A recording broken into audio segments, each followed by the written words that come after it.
Hi guys and welcome back to the channel Deepak Yadav Education. Welcome to the daily Hindu news and editorial analysis of 18th of April 2022. तो guys आज है तारीख 18 अप्रैल 2022 और है Monday. देखेंगे आज के द हिंदू कंप्लीट न्यूज़पेपर को एनालाइज करेंगे। बट लेक्चर में आगे बढ़ने से पहले अगर आप लोग को इस लेक्चर का पीडीएफ चाहिए तो क्या करना है, सबसे पहले डाउनलोड करना है टेलीग्राम और फिर जाकर सर्च बॉक्स में टाइप करना है Deepak Yadav education. As you can see guys आप लोग को ये वाला चैनल मिल जाएगा, उस पर क्लिक करना और जाकर इस चैनल को ज्वाइन कर लेना। देखो अगर आप लोगों को इस तरीके से ये चैनल नहीं मिलता है तो नीचे डिस्क्रिप्शन बॉक्स में आप सभी लोगों को पीडीएफ लिंक के नाम से एक लिंक मिल जाएगा। जैसे आप उस पर क्लिक करोगे ऑटोमेटिकली ये चैनल ओपन हो जाएगा, इसको जाकर ज्वाइन कर लेना। ज्वाइन करने से फ़ायदा क्या होगा, यहाँ पर आप लोगों को डेली बेसिस पर लेक्चर का पीडीएफ मिल जाता है, डेली करंट अफेयर के वीडियो का पीडीएफ मिल जाता है और डेली बहुत सारे डिजिटल नोट्स मिल जाते हैं। नाउ बढ़ते हैं आगे बढ़ने से पहले हमेशा की तरह हम लोग अपने लेक्चर को एक मैप के क्वेश्चन के साथ स्टार्ट करेंगे। तो आज आप लोगों को मैप में जाकर देखना है महाकाली रिवर को कहाँ पर है ये एग्जैक्टली लोकेटेड, अच्छे से मैप में देखना। देन उसके बाद आकर नीचे कमेंट सेक्शन में टाइप करना, जिससे कि आप लोग इसको लंबे समय तक याद रख पाओगे। साथ ही साथ एक क्वेश्चन सॉल्व करेंगे जो कि यूपीएससी प्रीवियस ईयर 2018 के प्रीलिम्स में पूछा गया था। डेली बेसिस पर हम लोग यहाँ पर एक प्रीवियस ईयर क्वेश्चन को भी सॉल्व करते हैं। क्वेश्चन में पूछा गया है जो रूल ऑफ लॉ इंडेक्स है ये किसके थ्रू रिलीज किया गया है। Option A Amnesty International, option B International Court of Justice, option C the office of UN commissioner for human rights या फिर option D World Justice Project. तो इसका सही आंसर आप सभी लोगों को नीचे कमेंट सेक्शन में देना है। एटलीस्ट सभी को इसमें पार्टिसिपेट करना है, जैसा मैं आप लोगों से डेली बेसिस पर बोलता हूँ। बाय द वे इसका जो करेक्ट आंसर है वो मैंने आप लोगों को टेलीग्राम पर प्रोवाइड करवा दिया है, वहाँ से भी चेकआउट कर सकते हो। अदरवाइज इस प्रकार से आंसर नहीं मिलता है तो कोई परेशान होने की ज़रूरत नहीं है। वीडियो के लास्ट में मैं आपके साथ इसके करेक्ट आंसर का डिस्कशन करूँगा। तो चलो शुरुआत करते हैं। आज के पहले पेपर पर आप देख पाओगे हमारे पास सबसे पहली न्यूज़ निकल कर आती है ये वाली। एक इंपॉर्टेंट आर्टिकल है हमारे एग्जामिनेशन के पॉइंट ऑफ व्यू से। सिंपली आप लोग इसको GS paper two international relation से रिलेट कर पाओगे। यहाँ पे बात की गई है जो ब्रिक्स की मीटिंग है वो हम लोग देख सकते हैं जून के अंदर होगी और इंडिया भी यहाँ पर इस मीटिंग को अटेंड करने वाला है। और अब की बार की जो ब्रिक्स की मीटिंग है इसको होस्ट करने वाली कंट्री चाइना है। आपको पता होगा ब्रिक्स क्या है, तो ब्रिक्स यहाँ पर 5 कंट्रीज़ का ग्रुप है, जिसमें बी से ब्राज़ील, आर से रशिया, आई से इंडिया, सी से चाइना और एस से साउथ अफ्रीका आपको ये देखने को मिल जाते हैं।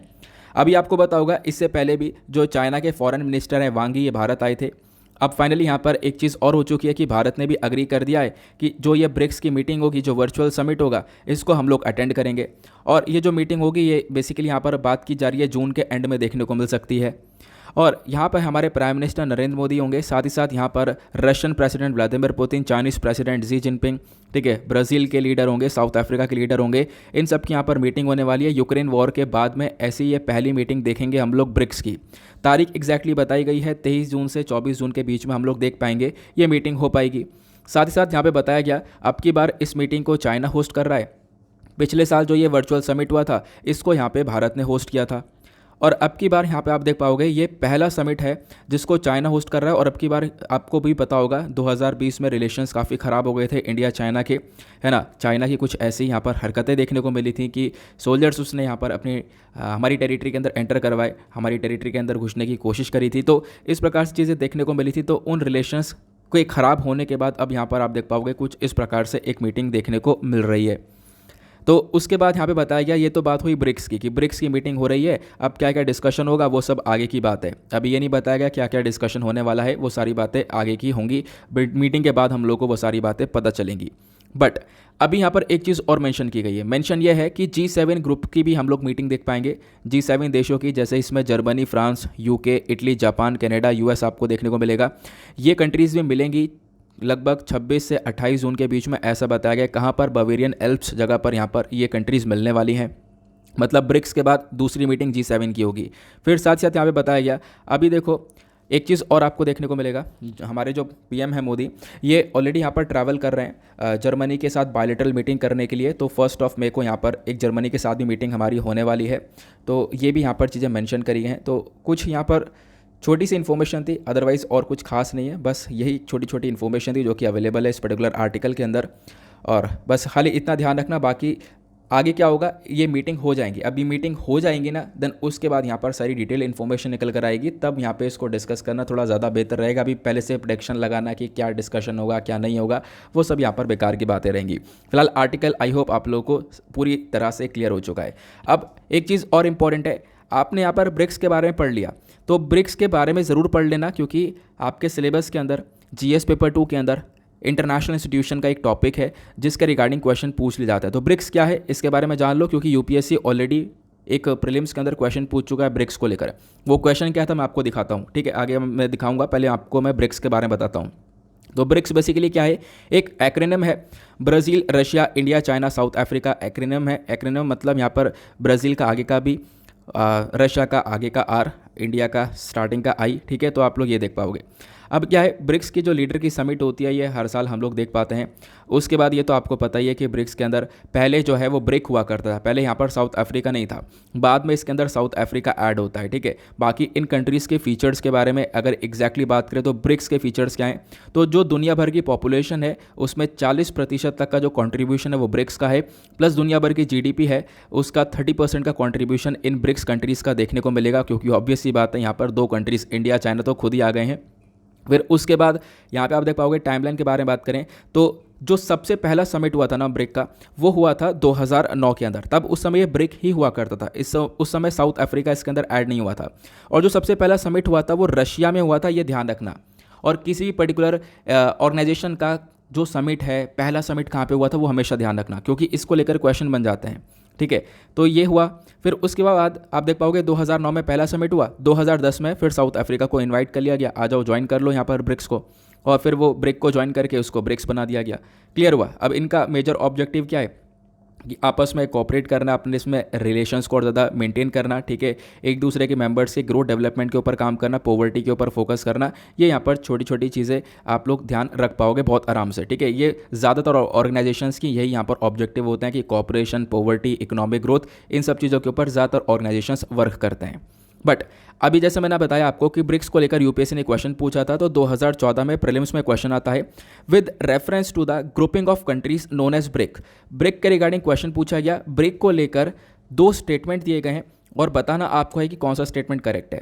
पहला स्टेटमेंट यहाँ पर दिया गया कि जो ब्रिक का पहला समिट है वो हुआ था रियो डे जेनेरियो में 2009 में। अभी तो हमने पढ़ा था रियो डे जेनेरियो इधर ब्राज़ील में पड़ गया, लेकिन मीटिंग तो रशिया में हुई थी, तो यहाँ पर पहला जो स्टेटमेंट है वो गलत हो गया। दूसरा स्टेटमेंट क्या है, South Africa was the last to join BRICS grouping. ये हमने बिल्कुल सही डिस्कस किया, क्योंकि अभी हमने 2009 में मीटिंग हुई, फिर उसके बाद अगले साल साउथ अफ्रीका यहाँ पर ब्रिक का पार्ट बन गया, तो साउथ अफ्रीका आखिरी कंट्री था इसको ज्वाइन करने वाला, तो दूसरा स्टेटमेंट भी हमारा करेक्ट हो जाता है। तो यहाँ पर अगर हम लोग ऑप्शन देखें तो इसमें सी जो है वो करेक्ट आंसर बन जाएगा।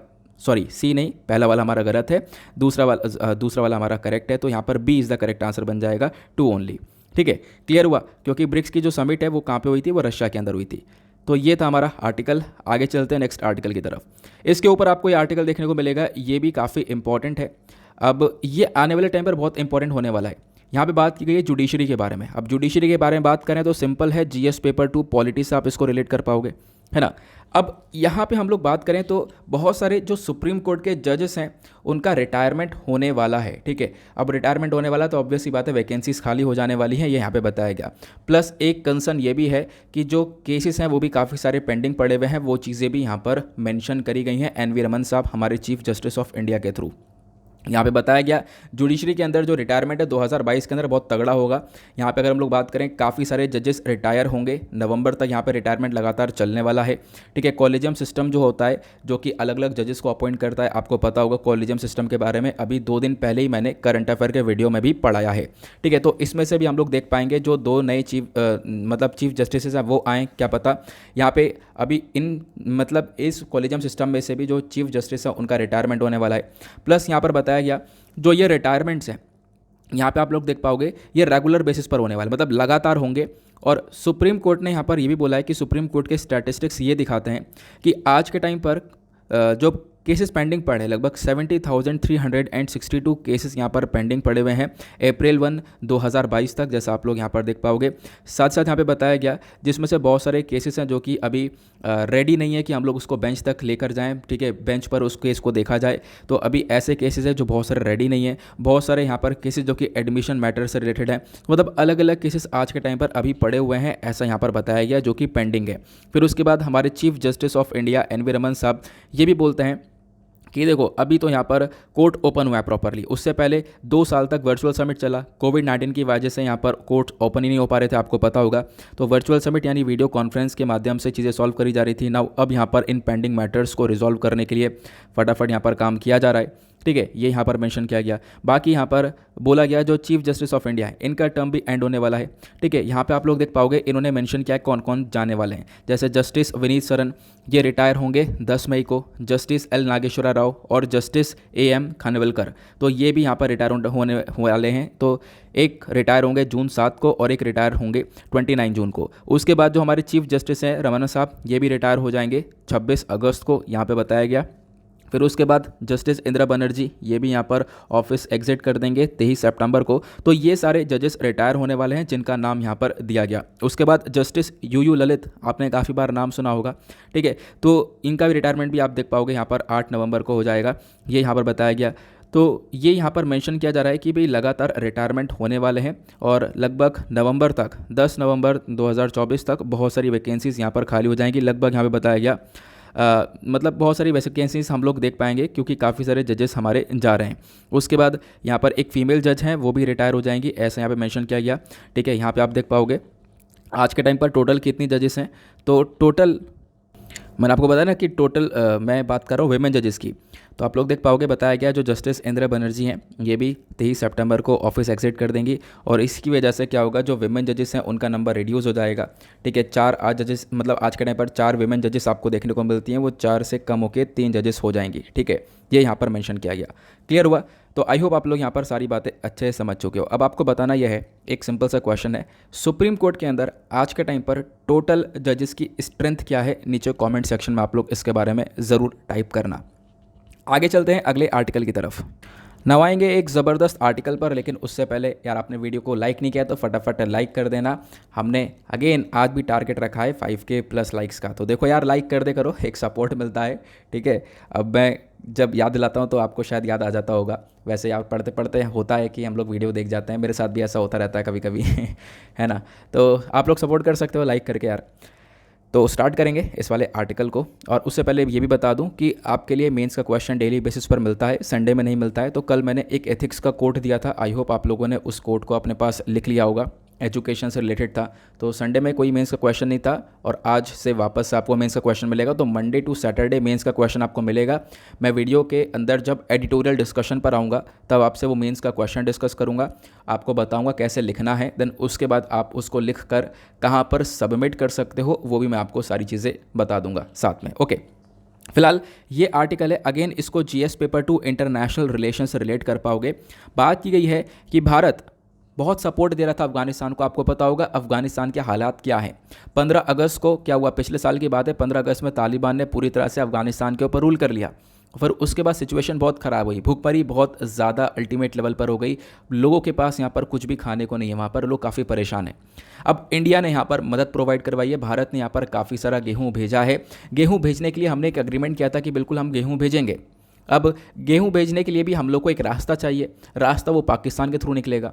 तो पाकिस्तान के रास्ते से हमने पहले, अभी कुछ दिन पहले की बात है, हमने थोड़ा सा गेहूं भेज दिया है। बट क्या हुआ, जितना हमने डिसाइड किया था हम इतना गेहूं भेजेंगे वो पूरा नहीं भेजा गया। 50,000 टन यहाँ पर ऑफ व्हीट भेजने के बारे में चर्चा की गई थी, तो हम इसको पूरा नहीं भेज पाए। तो अभी यहाँ पर क्या हुआ, टाइम पीरियड खत्म हो गया था, तो उसी टाइम पीरियड को एक्सटेंड कर दिया गया है। मतलब पाकिस्तान ने अलाउ कर दिया कि बिल्कुल आप पाकिस्तान का रास्ता यूज़ कर सकते हो अफ़गानिस्तान में गेहूं पहुंचाने के लिए। अब 2 महीने के लिए ये टाइम पीरियड को और बढ़ा दिया गया। आने वाले 2 महीने के अंदर भारत जितना भी यहाँ पर टारगेट था हमारा गेहूं भेजने का, वो सब हम लोग वहाँ पर भेजेंगे। हमारा फोकस ये है कि वहाँ पर भुखमरी ख़त्म हो जाए, अफ़गानिस्तान को यहाँ पर एक सपोर्ट मिल जाए। क्लियर हुआ। तो इंडिया ने यहाँ पर कमिटमेंट किया था कि हम 50,000 टन ऑफ वीट प्रोवाइड करवाएंगे अफगानिस्तान को, क्योंकि वहाँ पर फूड का शॉर्टेज हो चुका है। दैट इज़ वाई हमने अग्रीमेंट किया। पाकिस्तान ने भी यहाँ पर अग्रीमेंट मतलब राजी हो चुका था कि ठीक है आप हमारी कंट्री से लेकर चले जाना फूड को। ठीक है, अब क्या है बीच में इसमें काफ़ी डिले तो हो गया, ये तो आपको पता होगा कि पाकिस्तान ने काफ़ी डिले कर दिया था, क्योंकि अग्रीमेंट पिछले साल हो गया था।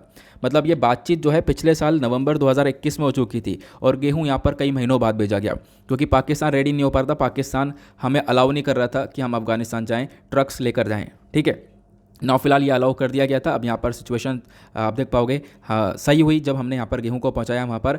अब फिलहाल क्या है, अब हम लोग यहाँ पर 2 महीने और लगाएंगे, मतलब 2 महीने और मिल चुके हैं, जो कि पाकिस्तान के अंदर रास्ता यूज़ किया जाएगा, और फिर उसके बाद आप कह सकते हो इस गेहूं को अफगानिस्तान में ज़्यादा से ज़्यादा पहुँचाया जाएगा। ये सारा गेहूं पहुँचाकर वहाँ पे अफगानिस्तान के अंदर जो भुखमरी है उसको लेकर यहाँ पर हम लोग काफ़ी सारा सपोर्ट अफगानिस्तान को देने वाले हैं।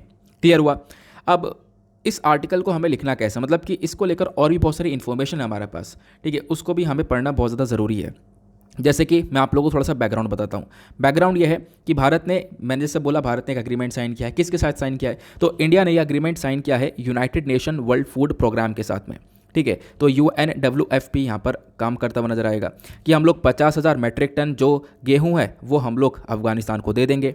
ठीक है, एज अ ह्यूमैनिटेरियन असिस्टेंस, ये भारत ने यहाँ पर अग्री कर लिया था।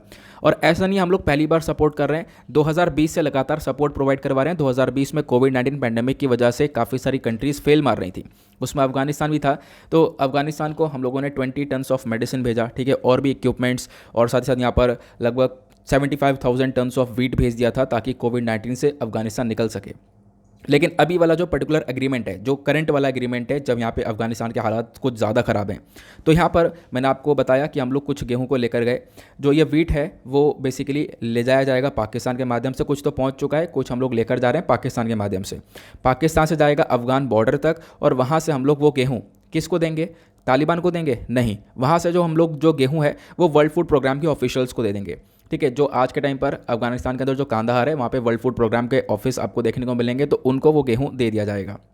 ठीक है, और इसकी शुरुआत हो चुकी है, हम लोग ऑलरेडी प्रोवाइड करवा चुके हैं। तो अब यहाँ पर और गेहूं देने के बारे में चर्चा की जा रही है। अब क्वेश्चन ये है सिंपल सा कि भाई ये वर्ल्ड फूड प्रोग्राम क्या है, क्योंकि कैसे काम करता है, तो ये आप लोग ध्यान रखना, क्योंकि अगेन GS पेपर 2 के अंदर इंपॉर्टेंट इंटरनेशनल इंस्टीट्यूशंस का टॉपिक है। तो इससे क्वेश्चन आते ही आते हैं, हर साल प्रीलिम्स में हम लोग देखते हैं। तो United Nation World Food Programme क्या है, इसको समझते हैं। जो वर्ल्ड फूड प्रोग्राम है ये अपने आप में एक लीडिंग ह्यूमैनिटेरियन ऑर्गेनाइजेशन है। इसका मतलब क्या है कि देखो, लोगों को सपोर्ट करने के लिए, कहीं पर क्राइसिस आ चुका है, लोगों की जान बचाने के लिए यहाँ पर वर्ल्ड फूड प्रोग्राम काम करता है। लोगों को फूड असिस्टेंस देता है, कोई इमरजेंसी पड़ गई है किसी कंट्री के अंदर तो वहाँ पे सपोर्ट करता है, खाना पहुँचवाने का मदद करता है। ठीक है, लोगों के अंदर न्यूट्रिशन को इंप्रूव करता है। ये सारे काम वर्ल्ड फूड प्रोग्राम के थ्रू किए जाते हैं। वर्ल्ड फूड प्रोग्राम को बनाया गया था 1961 में, किसके through? Food and Agriculture Organization के थ्रू, और साथ ही साथ यूनाइटेड नेशन जनरल असेंबली के थ्रू। वर्ल्ड फूड प्रोग्राम का हेडक्वार्टर आपको रोम यानी इटली के अंदर देखने को मिल जाएगा। इसके जो मेंबर हैं वो आपको United nation sustainable development group के सारे मेंबर्स देखने को मिलेंगे।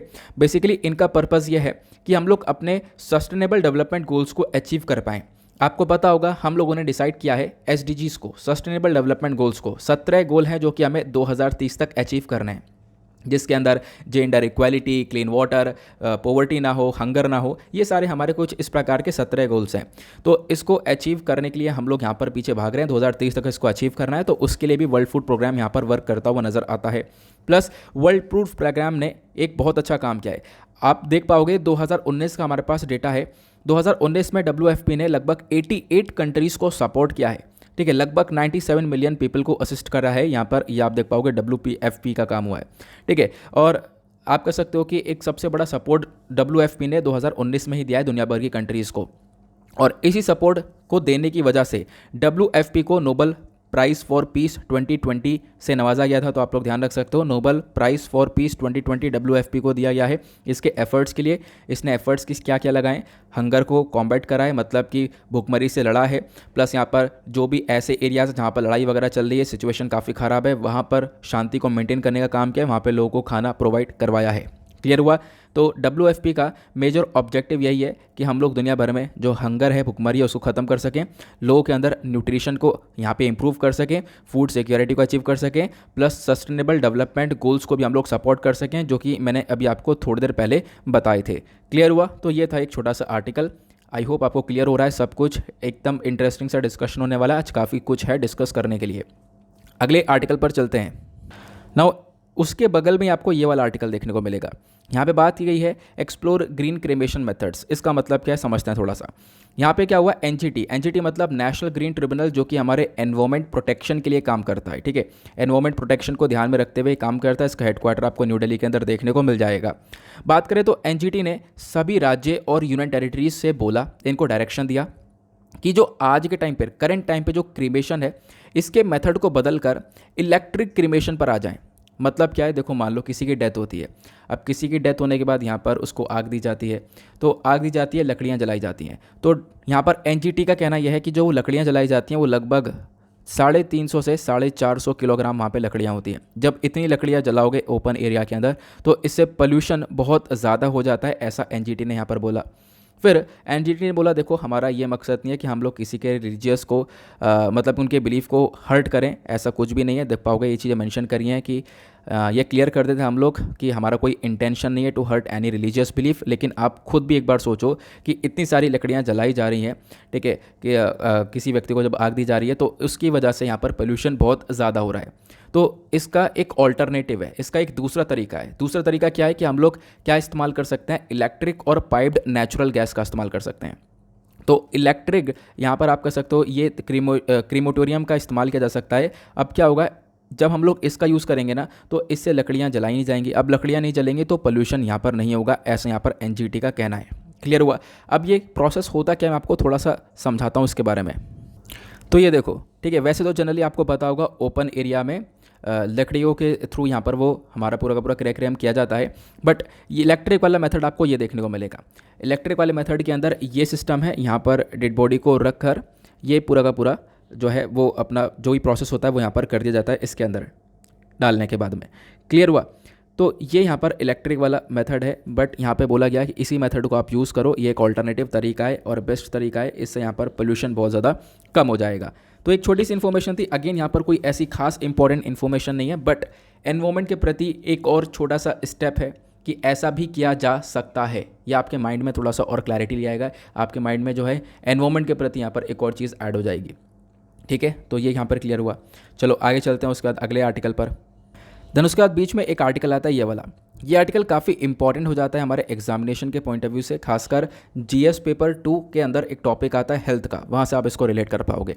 यहाँ पे क्या बात की गई है कि ओडिशा प्लानिंग कर रहा है कि हम लोग कुछ स्टेप्स लेने वाले हैं अगेंस्ट द स्नेक बाइट्स, मतलब कि जो सांप का काटना होता है। ठीक है, आज के टाइम पर क्या है, इसको नेग्लेक्टेड ट्रॉपिकल डिजीज़ बोला जाता है, मतलब कि इसके ऊपर इतना ध्यान नहीं दिया जा रहा है। हालांकि लोगों की जान बहुत ज़्यादा जा रही है सांप के काटने की वजह से, स्नेक बाइट्स की वजह से। तो स्नेक बाइट्स को कैसे टैकल किया जा सकता है उसके लिए यहाँ पर ओडिशा प्लान कर रहा है। ओडिशा यहाँ पर इसके अगेंस्ट में स्टेप्स लेगा, क्योंकि ओडिशा का अगर हम लोग पर्टिकुलर डेटा देखें तो 2015 से लेकर 16 के बीच में 5964 पीपल की जान गई है बाय द स्नेक बाइटिंग। और ये मतलब सांप के काटने की वजह से सारी जान जाती हुई नजर आई है। इसी वजह से इंपॉर्टेंट है कि एक स्टेप उठाना जिसके लिए प्लानिंग कर रहा है ओडिशा। बट इतना काफ़ी नहीं है, मैं आपको बहुत सारी इन्फॉर्मेशन इसको लेकर देने वाला हूँ। चाहो तो आप लोग स्क्रीनशॉट लेना या नोट डाउन करना, या फिर ये जो पूरा का पूरा पीडीएफ है नोट्स के साथ में वो सब आपको टेलीग्राम पर दे दिया जाता है, दीपक यादव एजुकेशन वाले पर, जैसे मैंने स्टार्टिंग में बताया था, वहाँ से इसको ले सकते हो। ठीक है, स्नेक बाइट इवनोमिंग क्या होता है, इवनोमिंग मतलब जो इसका जहर है। ठीक है, उसको हम लोग समझते हैं। देखो हमारे पास एक स्टडी है, पुरानी स्टडी है लेकिन इंपॉर्टेंट है यहाँ पर, मतलब पुरानी स्टडी इतनी भी पुरानी नहीं है, यहाँ पे 2-4 महीने पहले की यहाँ पर चर्चा हुई थी इसके बारे में, मैंने आपको पढ़ाया भी था, तो वहीं से ये मैंने कॉन्टेंट को वापस से यूज़ किया है। अगर हम लोग बात करें, एक नई स्टडी है किसके through, Indian council of medical research के थ्रू, और आईसीएमआर ने बताया कि भारत के अंदर सबसे ज़्यादा स्नेक बाइट्स के केसेस आते हैं दुनिया भर में। मतलब दुनिया भर में भारत एक ऐसी कंट्री है जहाँ पर सबसे ज़्यादा स्नेक बाइट के केसेस हैं। इनफैक्ट 50% जो स्नेक बाइट के केसेस की वजह से यहाँ पर डेथ वगैरह हुई है वो इंडिया के अंदर हुई है। सांप के काटने की वजह से जो डेथ होना वो स्नेक बाइट की वजह से डेथ हुआ है। तो पूरे ओवरऑल वर्ल्ड में देखें तो उसके 50% जो केस हैं वो इंडिया के अंदर ही आपको देखने को मिल जाते हैं। नाउ ये जो स्नेक बाइट एनवोनोमिंग है, ठीक है, ये बेसिकली यहाँ पर बोला जाता है, WHO ने इसको high priority neglected tropical disease का करार दिया है। ये एक एनजीटी है जिसके ऊपर प्रॉपर ध्यान नहीं दिया जा रहा है। ठीक है, ये वाली डिजीज़ होती हैं जिनके ऊपर प्रॉपरली ध्यान नहीं दिया जाता, उनको नेग्लेक्ट कर दिया जाता है। और इसमें स्नेक बाइट का केस आ गया। उसके बाद और भी बहुत सारी बीमारियाँ होती हैं जो आपने पिक्चर में देखा है, ठीक है। आपने टेलीग्राम पर देखा, टेलीग्राम करो, थंबनेल पर देखा होगा कि एक व्यक्ति का पिक्चर मैंने लगा रखा है जिसके पैर काफ़ी बड़े बड़े हो चुके हैं। ऐसे ये बहुत सारी डिजीज़ हैं जो कि कहीं ना कहीं नेग्लेक्टेड ट्रॉपिकल डिजीज़ हैं। क्लियर हुआ। फिर उसके बाद बताया गया जो ये स्नेक बाइट है, स्नेक बाइट का जो केस है ये बिल्कुल लाइफ थ्रेटनिंग केस है, मतलब जानलेवा यार, ठीक है। इंसान की जान चली जाती है इस सांप के काटने से। बहुत सारे केसेस में जान चली जाती है। या फिर बहुत सारे केसेस में क्या होता है, जो वेनोमस स्नेक होता है जिसके अंदर जहर बहुत ज़्यादा होता है, उसके पास पोटेंशियल है कि वो उस जहर को स्पिट कर सके, थूक सके। वो स्पिट कर सकता है किसमें, यहाँ पर किसी की आंख में जा सकता है। अगर मान लो कि कोई व्यक्ति है, उस व्यक्ति से अपने आप को वो सांप बचा रहा है, तो वो उसकी आंख में थूक सकता है। उसके पास एबिलिटी कि वो स्पिट कर सके। तो ये चीज़ें यहाँ पर देखने को मिल सकती हैं और इसकी वजह से भी यहाँ पर इंसानों की जान जा रही है। इनफैक्ट यहाँ पे बताया गया जो सबसे ज़्यादा ये स्नेक बाइट के केसेस हैं, सबसे ज़्यादा जो बड़ी प्रॉब्लम है स्नेक बाइट की, वो कहाँ पर देखने को मिलती है। आपको अफ्रीका में देखने को मिलेगी, मिडिल ईस्ट के अंदर, एशिया, ओशियानिया और लैटिन अमेरिका, ये कुछ हमारे रीजन्स हैं, इनके अंदर आपको ये सारी प्रॉब्लम्स देखने को मिल जाती हैं। अब बात करें यहाँ पे इन सारे रीजन्स के अंदर जो स्नेक बाइट है वो डेली कंसर्न है, डेली के बेसिस पर कहीं ना कहीं केस निकल कर आ जाता है। खासकर जो गांव वाले एरियाज़ हैं, ठीक है, या थोड़े से डेवलप हुए हैं, वहाँ पर आप देख पाओगे सबसे ज़्यादा केसेस निकल कर आते हैं। और सबसे ज़्यादा केसेस कैसे निकल कर आते हैं, देखो जो मिलियंस ऑफ पीपल हैं जो कि एग्रीकल्चर के ऊपर डिपेंडेंट हैं, और एग्रीकल्चर के सेक्टर के अंदर ही हम लोगों ने यहाँ पर देखा है कि बहुत सारे केसेस यहाँ पर जो स्नेक बाइट के हुए हैं वो एग्रीकल्चर वाले सेक्टर के अंदर ही निकल कर आए। आपको पता होगा, ठीक है, कि मतलब बहुत सारे लोग एग्रीकल्चर के अंदर काम कर रहे हैं, ठीक है, कृषि के अंदर काम कर रहे हैं। तो ज़्यादातर लोगों की डेथ जो है वो हुई है, वो लोग कहीं ना कहीं एग्रीकल्चर सेक्टर के अंदर काम करते थे, ऐसा बताया गया। साथ साथ इसके इम्पैक्ट के बारे में बात करें तो स्नेक बाइट का इम्पैक्ट बहुत बुरा होता है। यानी कि सांप के काटने से बहुत सारे, मतलब को बहुत सारे सांप होते हैं जिनके काटने से कुछ शायद नहीं होता है, ठीक है, और बहुत सारे सांप ऐसे होते हैं जिनके काटने से इंसान डायरेक्टली मर भी जाता है। अगर हम लोग बात करें, बहुत सारे यहाँ पर स्नेक बाइट विक्टिम्स हैं जिनके अंदर अलग अलग प्रकार की यहाँ पर आप कह सकते हो कि सिनेरियो क्रिएट हो जाता है, अलग अलग प्रकार की वो प्रॉब्लम्स फेस करते हैं। जैसे कि किसी के अंदर डिसेबिलिटी हो जाती है, ठीक है, किसी के अंदर यहाँ पर किसी के बॉडी पार्ट्स को काटना पड़ जाता है, या विजुअल इम्पेयरमेंट, देखने में यहाँ पर कमी हो जाती है, साइकोलॉजिकल डिस्ट्रेस हो जाता है। तो इस प्रकार की प्रॉब्लम्स हो जाती हैं स्नेक बाइट विक्टिम्स को। क्लियर हुआ। अब बात करते हैं हम लोग स्नेक बाइट की वजह से डेथ हो कितनी रही है। अगर हम ग्लोबल लेवल पर देखें तो आपके पास एक इंपॉर्टेंट डेटा आ रहा है, आप लोग इसको नोट डाउन करके रख सकते हो। ग्लोबल लेवल पर दुनिया भर के अंदर लगभग 5.4 मिलियन स्नेक बाइट्स यहाँ पर आप कह सकते हो हर साल देखने को मिलता है। मतलब इतने केसेस, 5.4 मिलियन केसेस हर साल निकल कर आ रहे हैं दुनिया भर के अंदर स्नेक बाइट के, ये यहाँ पर बताया गया। उसके बाद यहाँ पर और क्या मेंशन किया गया, यहाँ पर आप लोग देख पाओगे लगभग 81,410 और 1,37,888 डेथ्स आप लोग देख पाओगे। ये सारी डेथ कहीं ना कहीं अलग अलग कारण की वजह से हुई है। मतलब कि देखो, कांटा तो स्नेक नहीं है, कांटा तो सांप नहीं है, लेकिन किसी के अंदर परमानेंट डिसेबिलिटी हो गई या किसी के यहाँ पर बॉडी पार्ट्स काटने पड़ गए, तो वो उस प्रकार के यहाँ पर केसेस बताए गए। अब बात करें पर्टिकुलरली इंडिया की, तो इंडिया के अंदर आप लोग देख पाओगे 1.2 मिलियन स्नेक बाइट डेथ आपको देखने को मिलेंगी 2000 से लेकर 2019 तक। तो 2000 से 2019 के बीच में 1.2 मिलियन स्नेक बाइट डेथ हुई है। 1 मिलियन के अंदर यहाँ पर 10 लाख केसेस हो गए। तो आप लोग यहाँ पर आप कह सकते हो कि बहुत ज़्यादा ही यहाँ पर बुरा हाल इनफैक्ट आप देख पाओगे। लगभग अगर हम लोग इसका एवरेज निकालें तो हर साल 58,000 लोगों की जान जा रही है, हर साल 58,000 लोगों की जान जा रही है स्नेक बाइट की वजह से। Can you imagine. तो इसी वजह से यहाँ पर ओडिशा प्लान कर रहा है। अब यहाँ पर इसको लेकर काफ़ी सारे स्टेप्स और भी उठाने होंगे स्नेक बाइट को लेकर। क्लियर हुआ। तो स्नेक बाइट कितनी बड़ी प्रॉब्लम है जिसको नेग्लेक्ट कर दिया जाता है, ये आप लोगों ने क्लियर करना है और हो भी चुका होगा, है ना। आगे चलते हैं अगले आर्टिकल की तरफ। देन उसके बाद एक आर्टिकल यहाँ पर निकल कर आता है, जो यूके के प्राइम मिनिस्टर हैं बोरिस जॉनसन, ये यहाँ पर इंडिया की विज़िट पर आएंगे और एग्जैक्टली यहाँ पर विज़िट होने वाली है गुजरात से, काफ़ी सारे लोगों से मिलने वाले हैं। तो British prime minister Boris Johnson expected है कि ये मीटिंग करेंगे हमारे इंडस्ट्रियलिस्ट गौतम अडानी जी से। गुजरात के अंदर ये मीटिंग होने वाली है जब ये इंडिया की विज़िट करेंगे, और लगभग 3 दिन बाद ये शुरू हो जाएगा। अप्रैल 21 से यहाँ पर आप देख पाओगे ये विज़िट चालू हो जाएगी। ना बात करें तो बोरिस जॉनसन का अनाउंसमेंट यह है कि जो डेमोक्रेसीज़ हैं, डेमोक्रेसीज़ को साथ में आना चाहिए, क्योंकि आज के टाइम पर ऑटोक्रेसीज एक बहुत बड़ा चैलेंज बन चुका है। डेमोक्रेसी, ऑटोक्रेसी क्या है? तो डेमोक्रेसी वो है जहां पर लोकतंत्र है, मतलब कि लोग अपने हिसाब से वोट करके अपने नेता को बैठा रहे हैं, अपने हिसाब से चूज़ करके अपने गवर्नमेंट को चुनते हैं। ठीक है, वो होती है डेमोक्रेसी। तो यूके भी डेमोक्रेसी है, इंडिया भी डेमोक्रेसी है। ऑटोक्रेसी के अंदर क्या होता है, एक डिक्टेटरशिप टाइप का आपको देखने को मिलेगा, मतलब एक ही व्यक्ति है जो लंबे समय से शासन कर रहा है पूरे देश पर। एग्जाम्पल लेते हैं ऑटोक्रेसी का, चाइना हो गया, जी जिनपिंग लंबे समय से यहाँ पर राज कर रहे हैं चाइना के ऊपर। व्लादिमीर पुतिन, ठीक है, मतलब रशिया हो गया। तो आप देख पाओगे रशिया के साथ साथ बेलारूस हो गया। बेलारूस के अंदर तो आप इमेजिन नहीं करोगे, बेलारूस जब से बना है, यूएसएसआर टूट के बेलारूस बना था, तब से यहाँ पर अलेक्जेंडर लुकाशेंको ने वहाँ पर रूल कर रखा है और अभी तक यहाँ पर अलेक्जेंडर लुकाशेंको का रूल है। ठीक है, तो यहाँ पर आप देख पाओगे वो सारी ऑटोक्रेसीज हो गई। तो अब यहाँ पर बात की गई है कि भाई जो डेमोक्रेसीज़ हैं उनको साथ में आना चाहिए, क्योंकि आज के टाइम पर ऑटोक्रेसीज बढ़ती हुई नजर आ रही हैं। तो ये यहाँ पर बोरिस जॉनसन का ये स्टेटमेंट देखने को मिलेगा। साथ ही साथ बोला जा रहा है, देखो काफ़ी सारी चीज़ों के ऊपर डिस्कशन हो सकता है, जैसे कि job creation, economic growth, energy security, defence, इन सब चीज़ों को लेकर यहाँ पर बोरिस जॉनसन डिस्कशन करेंगे भारत के साथ में। ये बोरिस जॉनसन का स्टेटमेंट है। ठीक है, तो ये एक छोटी सी इन्फॉर्मेशन है। अब यहाँ पर देखो होता क्या है ना, कोई मीटिंग होने वाली है, कोई डिस्कशन होने वाला है, तो उसको पहले से ज़्यादा पढ़े मत करो, बस खाली ये ध्यान रखो हाँ भाई होने वाली है। अब होगी ना तो अगले दिन खुद आर्टिकल आ जाता है कि भाई आपको पता होगा, आप पढ़ रहे हो तो टाइम से, अगर वीडियोस देख रहे हो तो मीटिंग होती है उसके अगले दिन हेडिंग में आ जाता है कि भाई जो सबसे टॉप का एग्रीमेंट होता है उसकी हेडिंग बना देते हैं और फिर वो सारी चीज़ें अगले दिन आर्टिकल में कवर हो जाती है। तो ज़्यादा इन ऐसे वाले आर्टिकल पे फोकस मत करना। जैसे कि बहुत सारे इकॉनमी के आर्टिकल होते हैं जैसे कि रेगुलर बेसिस पर परसेंटेज चेंज होता रहता है, हर महीने का डेटा, हर महीने का जीएसटी कलेक्शन, हर महीने का ये, हर महीने का इन्फ्लेशन, टैक्सेशन, जो भी है ये चेंज होता रहता है। तो इसके ऊपर भी ज़्यादा फोकस करने की ज़रूरत नहीं है। जो हाईएस्ट निकल के आया है वो ध्यान रखो, लोवेस्ट कब था वो ध्यान रखो, है ना। इसी प्रकार से जैसे ये मीटिंग होने वाली है तो इसके ऊपर भी इतना फोकस करने की ज़रूरत नहीं है। मीटिंग हो जाएगी ना तो हमारे लिए डेफिनेटली काफ़ी इंपॉर्टेंट बन जाएगा, सारी चीज़ें हमारे पास निकल कर आ जाएंगी। क्लियर हुआ? तो ये यहाँ पर हुआ आर्टिकल समाप्त। अब चलते हैं हम लोग अपने डायरेक्टली एडिटोरियल पर, देखते हैं एडिटोरियल डिस्कशन को। तो आज हमारे पास पर्टिकुलरली 4 एडिटोरियल डिस्कस करने के लिए, ठीक है। एक दो एडिटोरियल और हैं जिसको हम लोग ऑलरेडी डिस्कस कर चुके हैं, तो उसके ऊपर जोर नहीं मारने वाले। एक आर्टिकल ये है, ये हमारे vice president M Venkaiah Naidu साहब ने लिखा है, ठीक है, यहाँ पे आप देख पाओगे।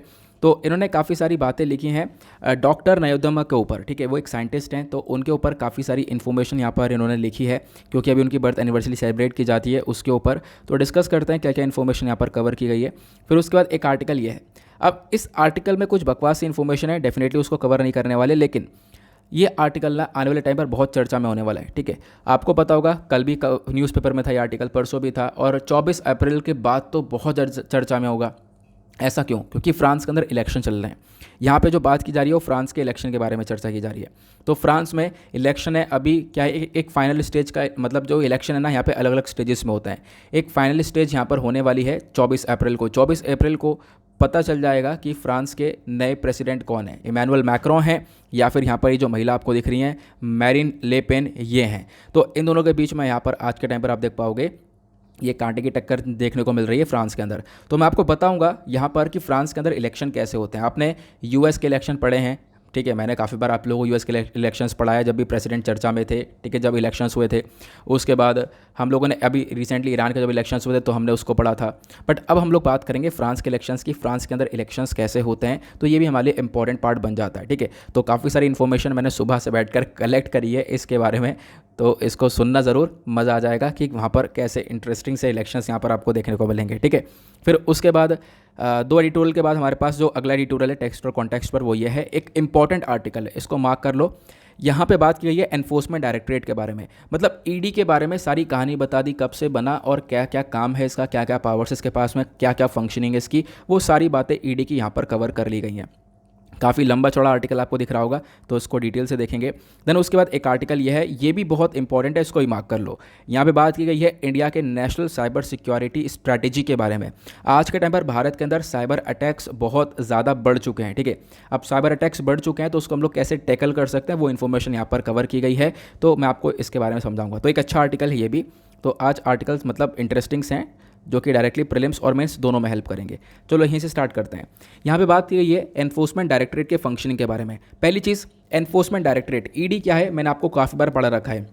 पहले मैं आपको एक ओवरव्यू देता हूँ ना, फिर उसके बाद आगे हम पढ़ेंगे पूरा आर्टिकल तो अच्छे से क्लियर हो जाएगा। ईडी का मेजर मकसद क्या है, मनी लॉन्ड्रिंग को रोकना। मनी लॉन्ड्रिंग मतलब जैसे कि यहाँ पर क्या होता है, ब्लैक मनी को वाइट मनी में कन्वर्ट कर दिया जाता है। बहुत सारा पैसा है लोगों के पास में, वो बाहर दूसरे देश में जाकर डाल देते हैं, अलग से फर्जी नाम से ट्रस्ट बनाते हैं, वहाँ पे पैसा डाल देते हैं, ठीक है, फिर उसको वहाँ पे खर्चते हैं, प्रॉपर्टीज़ परचेज करते हैं, बहुत सारी चीज़ें देखने को मिलती है। मतलब अपने ब्लैक मनी जो कमाया उसको वाइट मनी में कन्वर्ट कर दिया जाता है, इसको हम लोग बोलते हैं मनी लॉन्ड्रिंग। तो इसी मनी लॉन्ड्रिंग को टैकल करने के लिए यहाँ पर ईडी को लाया गया, एनफोर्समेंट डायरेक्टरेट को। तो ईडी यहाँ पर इसी मनी लॉन्ड्रिंग को रोकता है, इसका ये मेजर काम है। बट अभी बहुत सारी इंफॉर्मेशन है इसके अंदर कवर करने के लिए। जैसे अगर हम लोग बात करें, इसकी स्टोरी समझते हैं। जो एनफोर्समेंट डायरेक्टरेट है ये लगातार आपको न्यूज़ में देखने को मिलता है, अक्सर न्यूज़ में रहता है भाई। मतलब आप कह सकते हो कि हर सप्ताह में 3-4 बार तो आता रहता है, कहीं ना कहीं छोटा आर्टिकल इसमें फंस ही जाता है। अब हम लोग यहाँ पर इसको पूरी तरह से समाप्त करेंगे, तो आप अपने पास इसको स्टोर करके रखना हमेशा के लिए।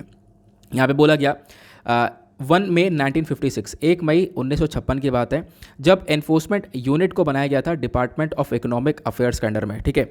और बनाया गया था ताकि हम लोग फेरा को देख सकें। फेरा मतलब यह है फॉरेन एक्सचेंज रेगुलेशन एक्ट, ठीक है। तो आप कह सकते हो मतलब जो फॉरेन एक्सचेंज है उसको देखने के लिए बेसिकली एक एक्ट बनाया गया था, तो फेरा के लेकर यहाँ काम करता था। अब जो एनफोर्समेंट डायरेक्टरेट है आज के टाइम पर इसके पास बहुत सारे काम हैं।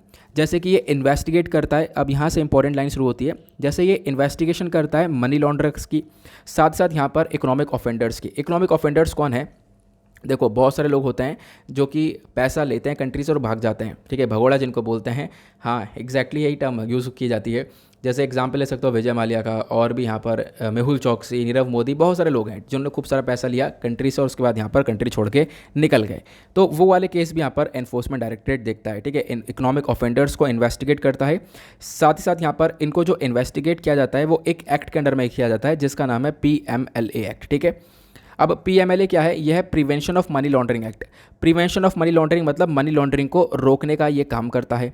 उसके साथ साथ यहाँ पर ये जो हमारा ईडी है ये फ्यूजिटिव इकोनॉमिक ऑफेंडर्स एक्ट के अंदर में भी काम करता है। तो आज के टाइम पर बेसिकली जो एनफोर्समेंट डायरेक्टरेट है ये 3 एक्ट को लेकर काम करता है। वो 3 एक्ट कौन कौन से हैं? एक है prevention of money laundering act, money laundering को रोकने के लिए, दूसरा फ्यूजिटिव इकोनॉमिक ऑफेंडर्स एक्ट, और तीसरा है फॉरेन एक्सचेंज मैनेजमेंट एक्ट, ठीक है, फॉरेन एक्सचेंज को मैनेज करने के लिए यहाँ पर ये जो एक्ट है। तो अगर इन तीनों एक्ट के अंदर में कोई केसेस निकल कर आते हैं तो जो कि इन तीनों एक्ट से रिलेटेड हैं, तो वो वाले केस यहाँ पर एनफोर्समेंट डायरेक्टरेट इन्वेस्टिगेट करता है। क्लियर हुआ? अब बात करते हैं इन्फोर्समेंट डायरेक्टरेट के पास पावर्स आती कहाँ से। तो देखो जो एक्ट हैं अलग अलग एक्ट ने यहाँ पर सारी पावर्स इनके लिए डिफाइन कर रखी हैं, ठीक है।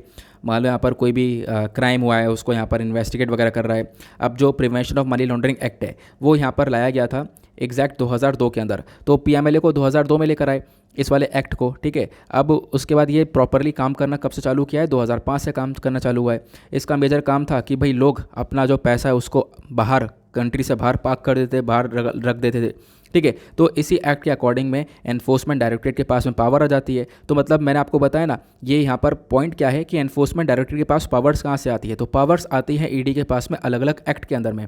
जैसे PMLA एक्ट मनी लॉन्ड्रिंग का जो भी यहाँ पे मामला है वो इस एक्ट के अंदर में देखा जाएगा, और इस एक्ट के अंदर में जो भी पावर्स हैं, जैसे PMLA एक्ट के अंदर इसका सेक्शन 48 के अंदर पावर है, सेक्शन 49 के अंदर यहाँ पर आपको काफ़ी सारी पावर्स देखने को मिलेंगी जो कि ईडी को मिल जाती हैं। क्लियर हुआ? फिर उसके बाद यहाँ पर आप देख पाओगे दूसरा क्वेश्चन निकल कर आता है, at what stage does the ED step in when a crime is committed. मतलब कि कैसे पता चलेगा ये एनफोर्समेंट डायरेक्टरेट का क्राइम है। मान लो कोई क्राइम हो गया, ठीक है, मनी लॉन्ड्रिंग का कोई क्राइम हो रहा है, तो कैसे मतलब कैसे आप पता लगाओगे कि वो ईडी को केस देखना? क्योंकि हमारे पास लोकल पुलिस भी तो है, तो लोकल पुलिस भी तो देख सकती है ना केस, तो कौन देखेगा, कैसे पता लगेगा? तो इसमें यहाँ पर बोला गया, देखो जब भी कोई ऑफेंस होता है, जब भी कोई क्राइम को रजिस्टर किया जाएगा लोकल पुलिस स्टेशन के थ्रू, ठीक है, जो हमारी लोकल पुलिस स्टेशन उन्होंने कोई क्राइम रजिस्टर कर लिया, लेकिन वो जो क्राइम है अगर वो 1 करोड़ से ऊपर का है, अगर वो 1 करोड़ से ऊपर का है तो वो इन्वेस्टिगेशन हमारा एनफोर्समेंट डायरेक्टरेट करेगा। लेकिन वो 1 करोड़ से नीचे का केस है तो हमारे लोकल पुलिस वो देख लेगी, ठीक है। तो ये यहाँ पर 1 करोड़ का मामला इसमें आ जाता है बीच में, ध्यान रखना, ठीक है। जो भी ऑफेंस है 1 करोड़ से ऊपर का है तो वो हमारा एनफोर्समेंट डायरेक्टरेट उसको इन्वेस्टिगेट करेगा। क्लियर हुआ? आगे चलते हैं। देन उसका दौर क्या बताया गया, यहाँ पे आप देख पाओगे लोकल पुलिस और जो एनफोर्समेंट डायरेक्टरेट है दोनों के बीच के जो इन्वेस्टिगेशन उसके बीच का क्या डिफरेंस आपको देखने को मिलता है। देखो दोनों के बीच का काफ़ी सारा डिफरेंस देखने को मिलता है। जैसे कि एग्जांपल यहाँ पर दिया गया काफ़ी बेहतरीन सा, इन्होंने बोला इफ़ अ थेफ्ट, मान लो यहाँ पर एक बैंक है नेशनलाइज्ड बैंक, ठीक है। अब क्या होता है, उस बैंक के अंदर चोरी हो जाती है, जो लोकल पुलिस स्टेशन है वो यहाँ पर पहले इस क्राइम को इन्वेस्टिगेट करेगा। जब बैंक के अंदर चोरी होगी तो लोकल पुलिस स्टेशन उसको देखेगा। जब उस मतलब पुलिस स्टेशन को पता चलता है कि जो बैंक का फाउंडर है वो सारा पैसा लेके भाग गया, ठीक है, और उसने अपने घर में सारा पैसा रख रखा है, कहीं पर भी उसने खर्च पैसा वगैरह नहीं किया, मतलब उसने सारा पैसा बैंक का लूटा और उसके बाद घर में रख रखा है अपना, कहीं पे भी खर्च वगैरह नहीं किया है, तो वो जो केस है वो यहाँ पर पुलिस वाला ही देखेगा। अब आप कहोगे काफ़ी सारा पैसा लूट लिया होगा, ठीक है, घर में पैसा रख रखा है, तो पुलिस वाला क्यों देखेगा? देखो मैं आपको बताता हूँ, पुलिस वाला ही देखेगा, बट एक चीज़ यहाँ पे ये भी बताई गई है, अगर वही जो उसने पैसा लूट के बैंक का अपने घर में रखा है, उसको आने वाले टाइम पर पैसे को खर्च करता है प्रॉपर्टी खरीदने के लिए, अपनी अय्याशी के लिए, ठीक है, अगर उसको पैसों को आगे खर्च करता है प्रॉपर्टीज़ को परचेज करने के लिए या मनी लॉन्ड्रिंग करता है, तब वो जो केस है वो ईडी देखेगा। ये यहाँ पर बोला गया, अगर पैसा उसने घर में रख रखा है, खर्चा नहीं है, तो यहाँ पर वो केस लोकल और हमारे जो पुलिस वाले वो देखेंगे। लेकिन अगर वो पैसे को खर्चता है, ठीक है, किसी को देता है प्रॉपर्टी खरीदने के लिए या फिर यहाँ पर मनी लॉन्ड्रिंग करता है, तो वो जो मुद्दा है वो यहाँ पर हमारा एनफोर्समेंट डायरेक्टरेट इसको देखता है, ताकि इस सारे मनी को रिकवर किया जा सके जो भी उसने खर्च दिया है। आखिरकार देश का पैसा लेके भागे हैं तो यहाँ पर वो रिकवर करना चाहिए। क्लियर हुआ? तो ये यहाँ पर ईडी का काम है। आई होप आप लोग को एक एक बात यहाँ पर ईडी को लेकर समझ में आ चुकी होगी। बाकी मैंने आपको 1 करोड़ वाला मुद्दा बता ही दिया है, 1 करोड़ से ऊपर का मामला होगा तो वो ईडी यहाँ पर उस केसेस को देखेगा। अब बात करते हैं जो यहाँ पर दूसरे कोई रोल्स हैं, दूसरे क्या क्या फंक्शन आपको एनफोर्समेंट डायरेक्टरेट के देखने को मिलते हैं, बाकी सारे फंक्शंस क्या क्या हैं। तो एनफोर्समेंट डायरेक्टरेट का और क्या काम है? देखो, सर्चिंग करना, ठीक है, किसी की प्रॉपर्टी के ऊपर इन्वेस्टिगेशन करना, ठीक है, या उसके मनी या डॉक्यूमेंट्स को जब्त कर लेना, ये सारे काम भी यहाँ पर, ये सारी पावर्स भी, और ये सब जो पावर्स है वो सब ईडी के पास में आ जाती हैं अलग अलग एक्ट के अलग अलग सेक्शन के अंडर में, ठीक है। तो आप लोग इसके बारे में ध्यान रख सकते हो। तो बेसिकली मेजर पर्पज़ क्या है? इन्वेस्टिगेशन का। क्लियर हुआ? अब बात करते हैं यहाँ पर, आप लोग देख पाओगे और क्या इन्फॉर्मेशन दी गई है यहाँ पे, और कोई ज़्यादा कुछ खास इन्फॉर्मेशन नहीं है। बाकी तो मेजर जो इन्फॉर्मेशन थी वो तो हम लोगों ने कवर कर ही ली है। बाकी यहाँ पर वही बताया गया कि जो ईडी है एनफोर्समेंट डायरेक्टरेट, उसके पास यहाँ पर कौन कौन सी पावर्स एक्ट के अंडर में आ जाती है, तो हम लोगों ने इसको ऑलरेडी डिस्कस कर लिया है, ठीक है, कि यहाँ पर मनी लॉन्ड्रिंग एक्ट क्या है, वो सारी बातें यहाँ पर बताई गई हैं, उसके अंदर कौन कौन से ऑफेंसेस होते हैं वो यहाँ पर बताए गए। बाकी आपने सीख लिया, ठीक है। तो मेजर रोल तक कहाँ पे, मतलब मेजर आर्टिकल कहाँ तक है, ये आर्टिकल आपको यहीं तक पढ़ना है, इसके अंदर यहीं तक इन्फॉर्मेशन आपको काम की मिलने वाली है। तो हमने यहाँ तक पूरा आर्टिकल पढ़ लिया है कि ईडी क्या है, प्लस काम क्या है, प्लस कैसे इन्वेस्टिगेट करता है, कौन कौन से केसेस देखता है, प्लस यहाँ पर कैसे काम किया जाता है। चलो आगे चलते हैं अगले आर्टिकल की तरफ। नेक्स्ट और क्या आर्टिकल है यहाँ पे आप देख पाओगे। अच्छा हाँ, अभी रुक जाओ, एक चीज़ और है यार इसके अंदर, है ना। एक चीज़ ये क्या है मैं आपको समझा देता हूँ, ये भी इंपॉर्टेंट है, ये भी ध्यान में रखोगे तो ज़्यादा सही रहेगा। मान लो आपने ये सारी बातें समझ ली हैं कि भाई देखो, prevention of money laundering act 2005 में आ गया, ये सब कुछ आ गया, आपने ये सब कुछ समझ लिया। अब मान लो किसी व्यक्ति ने 2005 से पहले का यहाँ पर केस है, 2005 से पहले का मनी लॉन्ड्रिंग का केस है, तो क्या ईडी उसको देखेगा? क्योंकि अब यहाँ पे 2005 में आई बॉडी, तो क्या 2005 से पहले वाले केस को देखा जाएगा पीएमएलए एक्ट के अंडर में? नहीं, 2005 से पहले वाले केस को नहीं देखा जाएगा। लेकिन अगर उसने 2005 से पहले घोटाला किया है, लेकिन वो जो पैसा है वो 2005 के बाद में खर्चा है, तो तब तो वो टैकल किया जाएगा, तब तो वो ईडी के अंदर में आएगा। ये चीज़ यहाँ पर मेंशन की गई हैं, तो एकदम से मुझे याद आ गया यार, तो मैंने यहाँ पर एकदम से आपको बता दिया, ठीक है। तो आप लोगों को ध्यान रखना है, क्योंकि पीएमएलए एक्ट हमारा 2005 में आया। अब पीएमएलए एक्ट के अंडर में यहाँ पे बात करें, ईडी काम कर रहा है ना, ईडी यहाँ पर वो सारी मनी लॉन्ड्रिंग को रोक रहा है। अब 2005 से अगर कोई पहले किसी ने पैसा का घोटाला किया है और पहले 2005 से पहले ही खर्च वर्च दिया है, जो भी कर दिया है, तो वो केस ईडी के अंदर नहीं है। लेकिन उसने पहले घोटाला कर लिया और पैसा यहाँ पर 2005 के बाद में खर्चा है, तो वो यहाँ पर केस ईडी देखेगा। चलो अगले आर्टिकल में बात की गई है किसके बारे में? The status of India's national cyber security strategy. तो इंडिया का जो साइबर सिक्योरिटी स्ट्रेटजी है वो क्या है, कैसी रहनी चाहिए, वो यहाँ पर मेंशन किया गया। सरकार ने क्या काम किया, वो सारी चीज़ें यहाँ पे मेंशन की गई हैं। मुद्दा क्या निकल कर आता है? मुद्दा ये निकल कर आता है कि आज के टाइम पर इंडिया के अंदर साइबर अटैक्स बहुत सारे हुए हैं। 2021 के अंदर बात करें तो भारत एक ऐसी कंट्री बना है जहाँ पर सबसे ज़्यादा साइबर अटैक हुए हैं, मतलब हमारे जो सॉफ्टवेयर वगैरह हैं वो हैक कर लिए गए हैं, ठीक है। तो यहाँ पे बताया गया अमेरिका का साइबर सिक्योरिटी फर्म है पालो अल्टो नेटवर्क, तो इनकी 2021 की रिपोर्ट आती है और 2021 की रिपोर्ट इनकी ये बताती है महाराष्ट्र एक सबसे ज़्यादा टारगेटेड राज्य बना है इंडिया का, जहाँ पर 42% साइबर अटैक के केसेस देखने को मिले हैं और जितनी भी अटैक वो सारे रैंसमवेयर अटैक्स यहाँ पर देखने को मिले हैं, ठीक है, वही साइबर अटैक देखने को मिला है।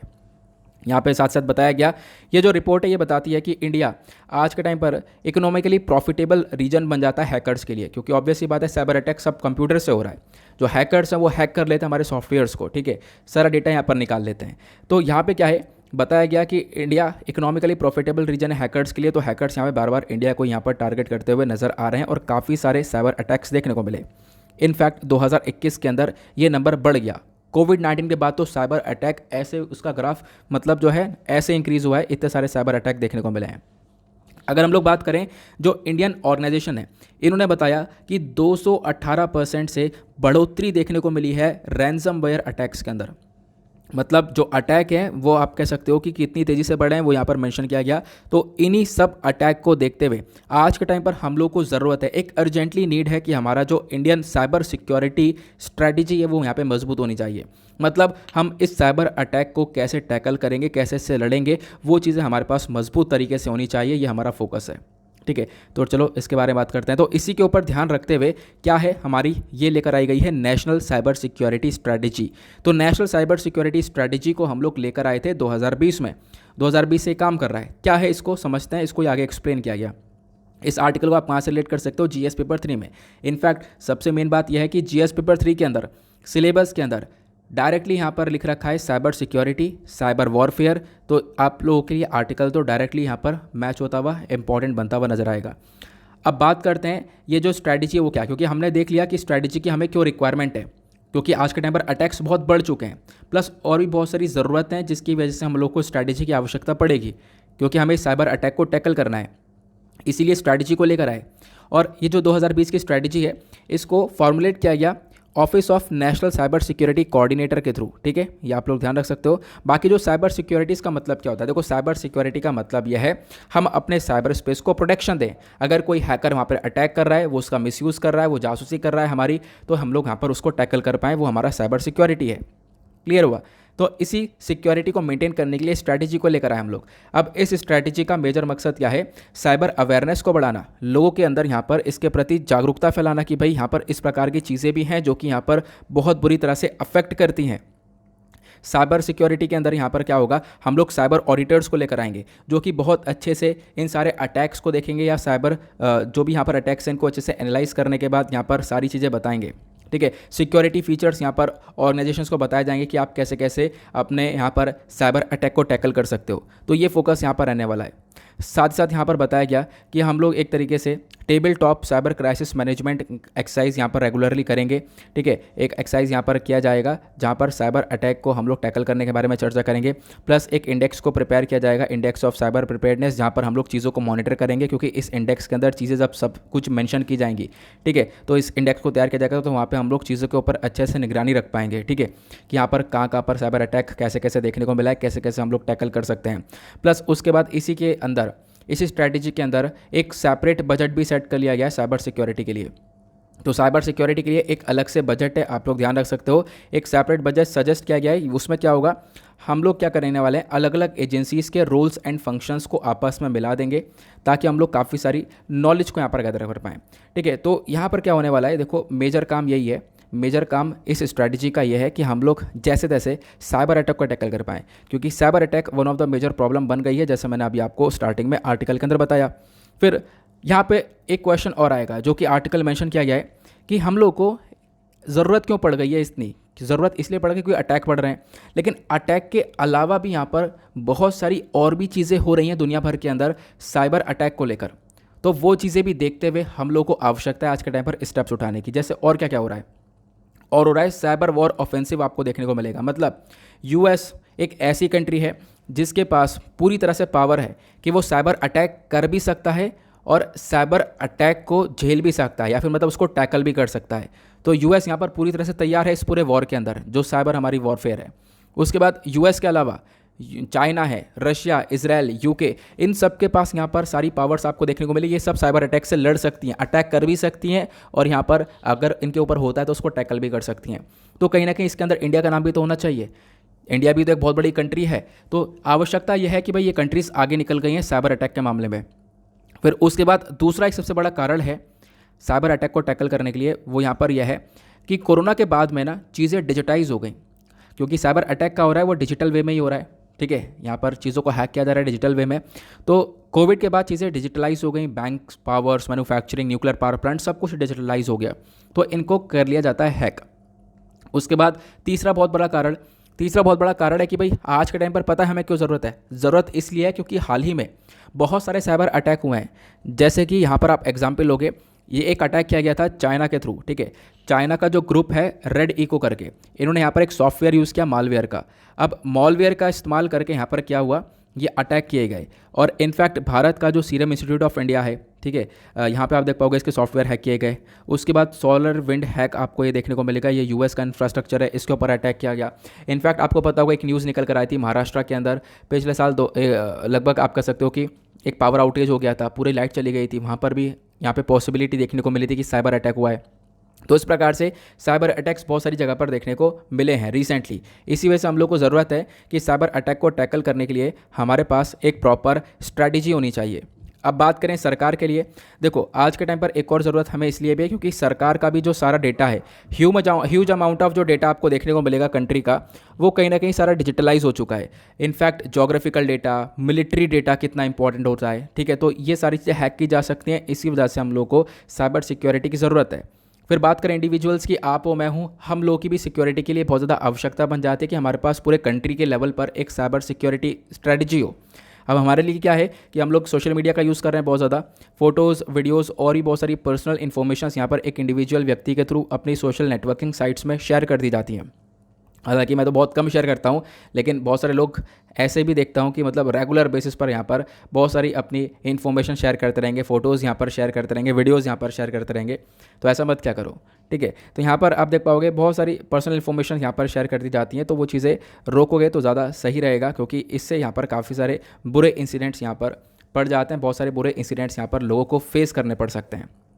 क्लियर हुआ। तो इसी वजह से हम लोग को आवश्यकता है आज के टाइम पर। फिर उसके बाद बिजनेस एक टॉपिक आता है। अगर हम लोग बात करें, हमारे पास कंपनीज बहुत सारी हैं जिनके पास बहुत सारा डेटा रखा है, इन्फॉर्मेशन रखा है उनके सिस्टम में, तो साइबर अटैक से वो सारा डेटा हैक किया जा सकता है।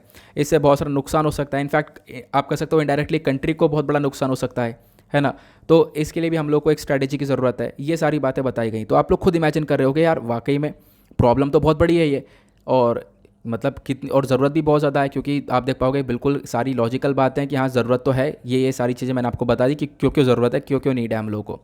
अब सरकार कुछ कर रही है या नहीं कर रही है साइबर सिक्योरिटी के प्रति, तो हम लोग इसको डिस्कस करते हैं।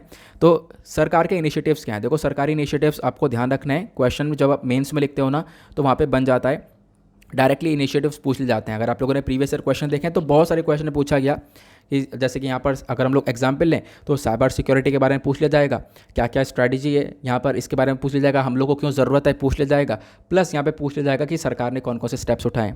तो ऐसे बहुत सारे क्वेश्चन पूछे गए।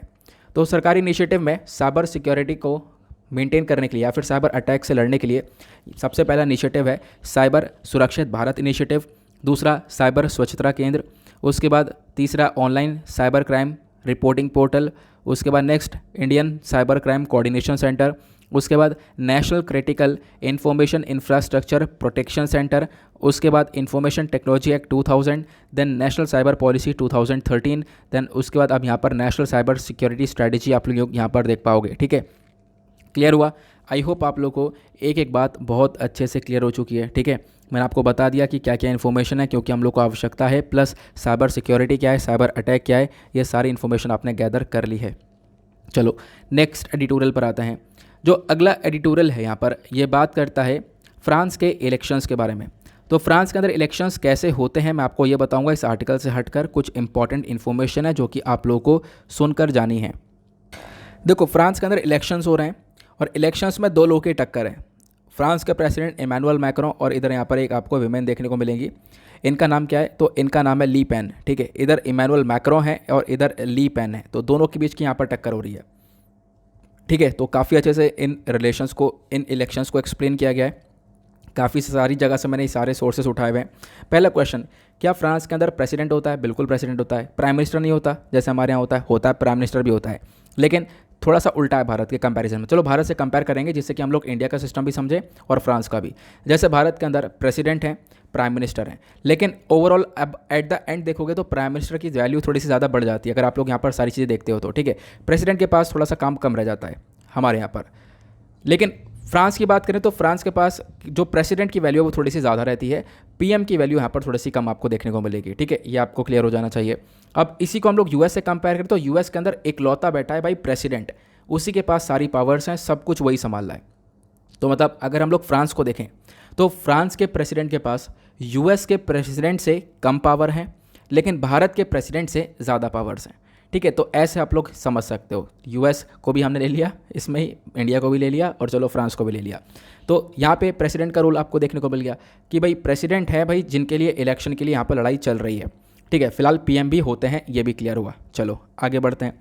अब लड़ाई किस किस के बीच में चल रही है, इमैनुअल मैक्रों और ली पेन। हालांकि 12 लोग थे इसके अंदर, जो इलेक्शंस में प्रेसिडेंट के लिए खड़े थे 12 लोग थे, लेकिन क्या हुआ पहले स्टेज में सब बाहर हो गए, बचे ये दोनों। अब कैसे होते हैं वो आगे मैं आपको बताऊंगा। खास बात यह है कि ये दोनों टक्कर में 2017 में भी थे, जब 2017 में इलेक्शन हुए प्रेसिडेंट के, तो उस समय भी यहाँ पर आप देख पाओगे, मतलब 5 साल के लिए क्या होता है एक प्रेसिडेंट चुना जाता है यहाँ पर फ्रांस के अंदर, तो उस समय भी आप लोग यहाँ पर देख पाओगे दोनों खड़े हुए थे। उस समय की टक्कर पे भी मैक्रों और ली पेन ही थे, और अब वापस से वही सिनेरियो क्रिएट हो गया, वापस से मैक्रों और ली पेन की टक्कर हो रही है। हालांकि पॉसिबिलिटी, मतलब सुबह मैंने काफ़ी सारे आर्टिकल्स पढ़े जब, तो पॉसिबिलिटी देखो काफ़ी सारी जगह पर यही बताया जा रही है कि इमैनुअल मैक्रों ही वापस से आने वाले हैं, ठीक है। इमैनुअल मैक्रों मतलब एक बड़े वोटिंग से यहाँ पर आने वाला है, ऐसी यहाँ पर प्रेडिक्शन की जा रही है बहुत सारे न्यूज़पेपर्स के थ्रू, इंटरनेशनल अखबारों के थ्रू। सुबह ही मैंने आर्टिकल पढ़ा अच्छे से, ठीक है। फिर उसके बाद बात करें पार्लियामेंट के बारे में, तो वहाँ की जो पार्लियामेंट है, जैसे हमारे पे पार्लियामेंट है Rajya Sabha, Lok Sabha and upper house, lower house, वैसे वहाँ पे भी पार्लियामेंट है जिसको हम लोग नेशनल असेंबली के नाम से जानते हैं। विकीपीडिया का आर्टिकल आप देख पाओगे, नेशनल असेंबली के नाम से जानते हैं। तो एक होता है सीनेट उनका, मतलब पार्लियामेंट के अंदर, मतलब नेशनल असेंबली के अंदर 2 हाउस हैं, एक सीनेट है और दूसरा यहाँ पर एक कॉमन हाउस वहाँ पर देखने को मिल जाता है, ठीक है। 577 आपको इसके अंदर मेंबर्स देखने को मिलता है जो इलेक्टेड मेंबर्स होंगे। इनके पार्लियामेंट के अंदर 577 सांसद होते हैं, यह आप लोग कह सकते हो, ठीक है। जैसे हमारे पास होते हैं, ठीक है, सांसद, वैसे यहाँ पर 577 मेंबर्स होते हैं जो कि नेशनल असेंबली के अंदर इलेक्ट होते हैं। क्लियर हुआ जी। आगे बात करते हैं। अब बात करते हैं 2022 के इलेक्शंस के बारे में। 2022 में ये दोनों टक्कर में खड़े हो गए। हालांकि बहुत सारे लोग थे जिनके नाम आप लोग देख पाओगे, यहाँ पर नीचे दिख रहा होगा, आर्थॉड, पोर्टो, हिडाल्गो, ठीक है, रोजल, लेसेली, जेडॉट, तो बहुत सारे लोग यहाँ पे आपको देखने को मिलेंगे। लेकिन टॉप पर जो नाम है वो है मैक्रों और ली पेन का। एग्जैक्टली आप यहाँ पर एक चीज़ और देखोगे, एक चीज़ मैंने और ये दिखा रखी है आपको, एक सेकंड यार, मैंने एक चीज़ और लगा रखी थी, एक सेकंड रुक जाओ बस, शायद एक चीज़ नहीं लगाई मैंने, कोई बात नहीं। अच्छा है तो यार, इसी के अंदर यहाँ पे आप देख पाओगे अभी 2022 के अंदर जो इनका इलेक्शन था, जो फेज़ 1 का था, जो कि अभी 10 अप्रैल को हुआ है, ठीक है। एक 10 अप्रैल को इलेक्शन हो चुका है इनका, अब 24 अप्रैल को फाइनल इनका इलेक्शन होने वाला है। जो 10 अप्रैल को इलेक्शन हुआ था वहाँ पर इमैनुअल मैक्रों की वोटिंग 27.6% थी और ली पेन की वोटिंग 23.4% थी। तो इमैनुअल मैक्रों अभी आगे हैं, ठीक है, आप कह सकते हो। बाकी फाइनल हम लोग को 24 अप्रैल को पता चलेगा। तो आप कहोगे सर ये वोटिंग हुई कैसे है, तो इसको समझते हैं थोड़ा सा। यहाँ पर आप देख पाओगे एक चीज़, जैसे मैंने एग्जाम्पल लिया 1 2 3 4 5 6 7 8 8 लोगों को ले लिया, ठीक है, 8 लोग हो गए। हालांकि यहाँ पर काफ़ी सारे लोग खड़े थे, ये 8 लोग प्रेसिडेंट के इलेक्शन के लिए खड़े हुए। अब प्रेसिडेंट के इलेक्शन के लिए खड़े होने के लिए भी क्या होता है, पहले देखो वहाँ पे जितने भी मेयर्स हैं उनका साइन लेना पड़ता है। यहाँ पर देख पाओगे इनके पास 500 मेयर्स हैं और 500 मेयर के साइन लेने पड़ते हैं, ये आपको ध्यान रखना है, ठीक है। 500 मेयर का साइन होगा, उनकी इजाज़त होगी तो जाकर वो प्रेसिडेंट के इलेक्शन के लिए खड़ा हो पाएगा, ठीक है, ये ध्यान रखना। बाकी मैंने आपको बताया 8 प्रेसिडेंट खड़े हैं इलेक्शन में। अब मान लो इनको वोटिंग आ रही है जनता की साइड से। अब जब वोटिंग आ रही है, आपने देखो, चलो सपोज करते हैं, मान लो यहाँ पर इस वाले व्यक्ति को 45% की वोटिंग आ गई, ठीक है, इस वाले व्यक्ति को यहाँ पर 30% की वोटिंग आ गई, फिर बाकी सारी यहाँ पर 5%, 5%, 4%, ऐसे यहाँ पर वोटिंग अलग अलग परसेंटेज में आ गई, ठीक है। तो आप लोग देख पाओगे 8 लोग हैं। अब 8 लोगों में से जिनको सबसे ज़्यादा वोट मिला है, ये दोनों यहाँ पर व्यक्ति हो गए, तो इनमें से 2 व्यक्तियों को उठा लिया जाएगा। इन दोनों को सबसे ज़्यादा वोट मिला तो इन दोनों को उठा लिया गया और इन दोनों को यहीं से बाहर कर दिया गया, ठीक है। तो मतलब ये जो अभी 10 अप्रैल के इलेक्शन हुए थे वो कुछ इस प्रकार से हुए थे। जब ये सब साथ में खड़े हुए थे तो जो स्टार्टिंग के 2 थे, ठीक है, इन दोनों को यहाँ पर मतलब जिसको सबसे ज़्यादा वोट मिले, तो स्टार्टिंग के 2 कौन कौन से निकल कर आए, इमैनुअल मैक्रों और ली पेन, इन दोनों को अभी 10 अप्रैल को भी सबसे ज़्यादा वोट मिले थे। तो ये दोनों यहाँ से उठकर आ गए, फेज़ 1 का इलेक्शन खत्म हुआ। अब क्या है, फेज़ 2 24 अप्रैल को होने वाला है। अब 24 अप्रैल को इन दोनों की टक्कर रहेगी। अब फिर से यहाँ पे आप देख पाओगे, पता लास्ट में चल जाएगा कि भाई किसके पास ज़्यादा वोटिंग है। तो लास्ट में अब जो वोटिंग होने वाली है तो इसके बेसिस पर हम लोग देख पाएंगे कि फाइनल यहाँ पे जो फ्रांस का प्रेसिडेंट है वो कौन बनकर आता है, ठीक है। ये यहाँ पर बताया जा रहा है। क्लियर हुआ? तो ये इन्फॉर्मेशन मिल गई। इलेक्शन कैसे काम करता है मैंने आपको बता दिया। आज के टाइम पर आप लोग देख पाओगे जो 24 अप्रैल की वोटिंग है, सॉरी 24 अप्रैल की जो वोटिंग थी ना, मैंने अभी आपको परसेंटेज जो बताया था वो नहीं है, वो ये है 51 और 49% से यहाँ पर आप लोग देख पाओगे ये आज के टाइम पर काम चल रहा है इनका। क्लियर हुआ? तो फ्रांस के इलेक्शंस के बारे में आई होप आप लोग समझ गए होंगे। फिलहाल यहाँ पर ऑथर इनके बारे में मेंशन करते हैं, क्योंकि देखो अब क्या है ना, ऐसे बहुत सारे आर्टिकल्स पब्लिश होंगे जब ये आएंगी तो इनकी क्या सोच रहने वाली है, ये कैसे चलने वाली है, ऐसे बहुत सारे आर्टिकल्स पब्लिश होंगे। हालांकि यहाँ पर इनको बहुत ज़्यादा एक्सट्रीमिस्ट माना जाता है, ठीक है। बोला जाता है कि यहाँ पर काफ़ी सारे यहाँ पर मतलब बहुत तगड़े स्टेप्स यहाँ पर उठाने वाली हैं। बट जो फ्रांस के इमैनुअल मैक्रों हैं वो यहाँ पर एक न्यूट्रल व्यक्ति से, मतलब आप कह सकते हो कि न्यूट्रली थोड़ा सा देखने को मिल जाते हैं, वो चीज़ें यहाँ पर बताई गई हैं। तो यही था आर्टिकल जो इसके अंदर आपने काफ़ी सारी बातें सीख ली हैं फ्रांस के इलेक्शन के बारे में, साथ ही साथ यहाँ पर इंडिया की कुछ बातें आप लोगों ने जान ली हैं। उसके बाद आज का लास्ट एडिटोरियल यहाँ पर हमारे vice president M Venkaiah Naidu साहब के थ्रू लिखा हुआ है। इस एडिटोरियल के अंदर क्या क्या मेंशन है मैं आपको समझाता हूँ। देखो इस एडिटोरियल को लिखा गया है किन के ऊपर, एक व्यक्ति हैं जिनका नाम है डॉक्टर नायुडमा, ठीक है। डॉक्टर नायुडमा यहाँ पर इनका नाम है। अभी क्या हुआ, इनकी बर्थ एनिवर्सरी को अभी सेलिब्रेट किया गया और इसी प्रकार से यहाँ पर क्या हुआ, हमारे वेंकैया नायडू साहब ने यहाँ पर श्रद्धांजलि दी है इनको, इसी वजह से चर्चा में है। अब है कौन ये, मैं आपको इनके बारे में थोड़ा सा बता देता हूँ, इंपॉर्टेंट है, ठीक है। पहले आप इनके बारे में जान लो, फिर उसके बाद कहानी को आगे बढ़ाएंगे। यहाँ पे आप देख पाओगे इनका पूरा नाम क्या है, येलावर्ती नायुडमा। ये आप देख पाओगे केमिकल इंजीनियर हैं, इनका पिक्चर आप लोगों को दिख रहा होगा। ये केमिकल इंजीनियर थे, साइंटिस्ट है जिनका एक एयर इंडिया फ़्लाइट में यहाँ पर मतलब मार दिया गया था, तो ये यहाँ पर बताया जाता है। उसका इनका जन्म हुआ था 10 सितंबर 1922 के अंदर, डेथ हुई थी 23 जून 1985 में, ये यहाँ पर बताया गया, ठीक है। एजुकेशन वगैरह कहाँ से ली गई है, अगेन यहाँ पर ये हमारे लिए ज़्यादा इंपॉर्टेंट है नहीं, आप इनका पिक्चर यहाँ पर देख पाओगे। अब क्या हुआ, साइंस एंड टेक में इन्होंने काफ़ी कुछ काम किया है, जिसको लेकर एम वेंकैया नायडू साहब ने यहाँ पर इनके अचीवमेंट्स के बारे में सारी बातें लिखी हैं। सबसे पहली चीज़ यहाँ पर इन्होंने क्या लिखा, देखो जो ये मैनकाइंड है इसको यहाँ पर शेप मिलता है अलग अलग एंशिएंट सिविलाइजेशन से, जैसे Egyptian, Mesopotamian, Greek, Chinese, Indus Valley civilization से यहाँ पर इनको शेप मिलता है। जो सिविलाइजेशन है ना, बेसिकली यहाँ पर बोला गया, ये आप लोग देख पाओगे आज के टाइम पर जो लाइफस्टाइल है बेसिकली वो काफ़ी चेंज हो चुका है, ठीक है। आप देख पाओगे लाइफस्टाइल पूरा का पूरा मॉडर्न सिविलाइजेशन हो चुका है, चीज़ें पूरी तरह से बदल चुकी हैं।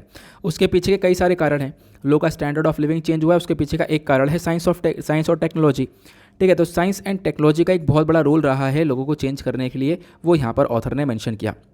फिर उसके बाद क्या बोलते हैं, ये बोलते हैं कि भाई यहाँ पर ये बर्थ सैनिटरी ईयर है, इस साल ये बर्थ सैनिटरी ईयर है डॉक्टर वाई नायुडमा जी का, ठीक है। एक पद्मश्री रिसिपिएंट हैं, नोटेड साइंटिस्ट हैं, फॉर्मर डायरेक्टर रह चुके हैं सेंट्रल लेदर रिसर्च इंस्टीट्यूट के चेन्नई के अंदर, फॉर्मर डायरेक्टर जनरल रह चुके हैं council of scientific and industrial research के।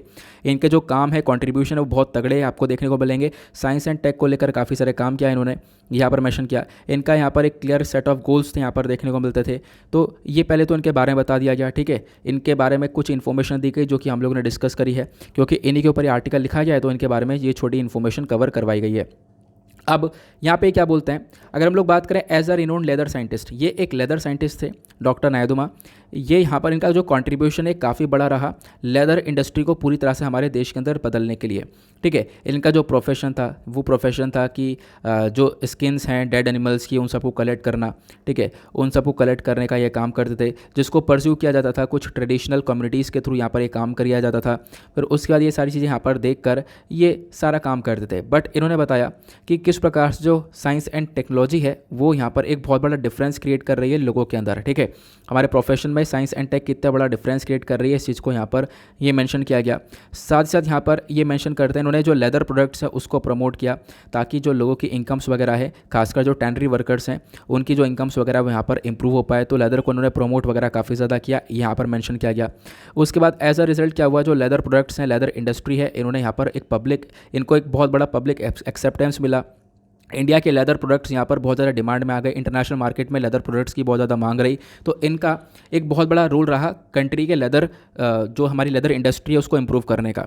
उसके बाद बताया गया जो क्वालिटी लेदर प्रोडक्ट्स हैं जैसे कि शूज़, हैंड बैग्स, ठीक है, ये सब आप लोग देख पाओगे बहुत ज़्यादा चर्चा में आ गए। इंडिया का लेदर जो है बहुत बेस्ट चलने लगा, ठीक है। तो यहाँ पर आप देख पाओगे जो डॉक्टर नायुडमा साहब थे इन्होंने यहाँ पर काफ़ी सारी चीज़ें तुरंत बदल दी थी, ये यहाँ पर मेंशन किया गया।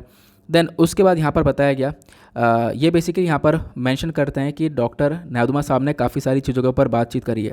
यहाँ पे आप देख पाओगे ये ऑथर लिखते हैं, I am struck by the vision of doctor नायडूमा। ठीक है, मैं यहाँ पर डॉक्टर नायडूमा के बारे में बोलता हूँ कि इनके कुछ व्यूज़ हैं। व्यूज़ यहाँ पर किसी चीज़ को लेकर हैं। सबसे पहला व्यूज़ है यहाँ पर कुछ इनिशिएटिव्स को लेकर, जैसे कि मतलब जैसे जैसे डॉक्टर नायडूमा साहब ने किया था, इंडिया की लेदर इंडस्ट्री को ग्रो किया था, वैसे यहाँ पर हमारे जो वाइस प्रेसिडेंट है वेंकैया नायडू जी ये देखते हैं कि जो हमारी सरकार है प्राइम मिनिस्टर नरेंद्र मोदी जी के थ्रू काफ़ी सारे गवर्नमेंट इनिशिएटिव्स यहाँ पर उठाए जा रहे हैं, जिसके अंदर उसी प्रकार से काम किया जा रहा है जैसे यहाँ पर उन साइंटिस्ट ने किया था। ठीक है, जो कि एक लेदर साइंटिस्ट थे, इन्होंने किया था। तो बेसिकली बोला ये जा रहा है कि बहुत सारे सरकारी इनिशिएटिव्स आज के टाइम पर चल रहे हैं बहुत बेहतरीन तरीके से।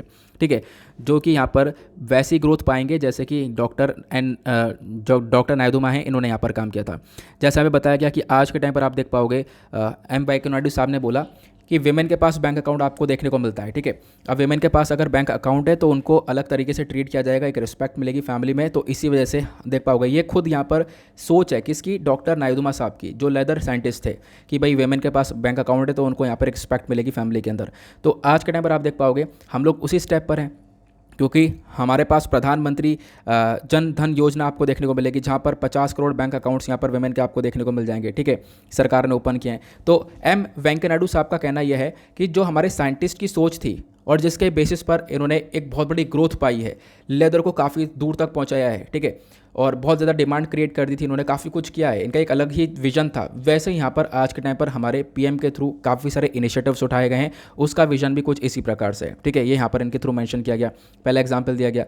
दूसरा सेल्फ रिलायंसी, तो सेल्फ रिलायंसी के ऊपर डॉक्टर नायडूमा साहब बहुत विश्वास करते थे, और आज के टाइम पर हम लोग भी क्या कर रहे हैं, सेल्फ रिलायंसी के ऊपर काम कर रहे हैं, आत्मनिर्भर भारत बनने की कोशिश कर रहे हैं। ठीक है, हम लोग यहाँ पर इंडिया की जो प्रॉब्लम्स उसको खुद सॉल्व करने की कोशिश कर रहे हैं। तो आप लोग देख पाओगे तो यहाँ पे रिलेट कर दिया गया। ठीक है, तो मतलब रिलेट क्या है कि उनकी सोच थी, उन्हीं की सोच से यहाँ पर हम लोग आज के टाइम पर हमारे जो इनिशिएटिव्स हैं वो काफ़ी सारे देखने को मिल जाते हैं। साथ ही साथ यहाँ पर आप देख पाओगे यूनाइटेड नेशन जो चार्टर है, यहाँ पे क्या हुआ, इसके प्रोविजंस को डॉक्टर नायडूमा साहब ने रेफ़र किया था। इसके प्रोविजंस को यहाँ पर बताया कि भाई लोगों के अंदर equality of rights, better standard of living, security होनी चाहिए। ठीक है, ये यहाँ पर फोकस करते थे साइंटिस्ट हमारे। तो आज के टाइम पर भारत का भी एक फ़िलासफ़ी है, वो है सबका साथ, सबका विकास, सबका प्रयास। ठीक है, तो यहाँ पर भी हमारी जो थिंकिंग वो सेम हो गई, जो हमारा इनिशिएटिव है वो उनकी थिंकिंग से मैच करता है, ये बताया गया। साथ साथ बताया गया जो डॉक्टर नायडूमा साहब हैं ये एक इंपॉर्टेंट व्यक्ति आपको देखने को मिलेंगे इंडिया के साइंटिफिक हेरिटेज के अंदर में। काफ़ी समय पहले, लगभग 1000 ऑफ ईयर्स अगो, हमारे पास बहुत बढ़िया बहुत ग्रेट साइंटिस्ट हुआ करते थे, जैसे कि बौधायन हो गए, आर्यभट्ट हो गए, ब्रह्मगुप्ता हो गए, भास्कराचार्य हो गए, महावीराचार्य हो गए। ठीक है, ये सब यहाँ पर आप देख पाओगे हमारे पास एक ग्रेट साइंटिस्ट हुआ करते थे, जिन्होंने जिनका कॉन्ट्रीब्यूशन बहुत ज़्यादा है। ठीक है, मतलब अनबिलीवेबल कॉन्ट्रीब्यूशन आपको देखने को मिलेगा। लेकिन हुआ क्या, यहाँ पर बाद में आप देख पाओगे जो फॉरेन इन्वेजन है उसकी वजह से यहाँ पर चीज़ें काफ़ी हद तक बदल जाती हैं, ये यहाँ पर मेंशन किया गया। उसके बाद यहाँ पर ये मेंशन करते हैं कि देखो आज के टाइम पर हम लोग ऐसे स्टेट में रह रहे हैं, ऐसी सिचुएशन में रह रहे हैं जहाँ पर देखो नॉलेज जो है वो एक रियल पावर है, ये यहाँ पर मेंशन करते हैं। और हम लोग को ज़रूरत है कि हम लोग नॉलेज को प्रोवाइड करवाएं सभी लोगों को, ये यहाँ पर फोकस हमारा रहता है। डॉक्टर नायडूमा साहब ने भी यहाँ पर पूरी तरह से जोर दिया एजुकेशन के ऊपर। एजुकेशन यहाँ पर एक इंपॉर्टेंट चीज़ है, एजुकेशन को हमें प्रोवाइड करवाना चाहिए, और एजुकेशन ही यहाँ पर लोगों को उनके बेड़ियों से निकाल कर देगी, ये यहाँ पर डॉक्टर नायडूमा साहब का पूरा गोल आपको देखने को मिलेगा। तो डॉक्टर नायडूमा साहब ने जो यहाँ पर इन्होंने इनकी थिंकिंग थी, इनके पॉइंट ऑफ व्यूज़ थे, जैसे जैसे उन्होंने काम किया, उसी के बेसिस पर आज के टाइम पर बहुत सारे सरकारी इनिशिएटिव्स देखने को मिल जाते हैं।